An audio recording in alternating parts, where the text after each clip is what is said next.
Dr. Krebs from Chicago Spine Sports. Allison here is going to demonstrate how to perform a McKenzie move that we use that's an active McKenzie mobilization for the knee for a directional preference of extension. So what she does in the seated position, she's going to take her right leg and she's going to extend her right leg as much as she can. And with her toe, she's going to try to get her toe to touch her nose. So pull it nice and tight. By doing this, we're going to get that last little bit of extension out. What I usually tell patients is if they think their leg is straight, get it straighter. And she's going to hold this for a count of 5.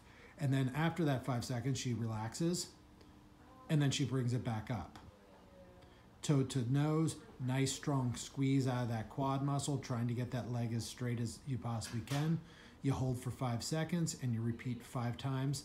And we usually recommend, we call it 5 times 5 times 5. 5 repetition, 5 second hold, 5 times a day.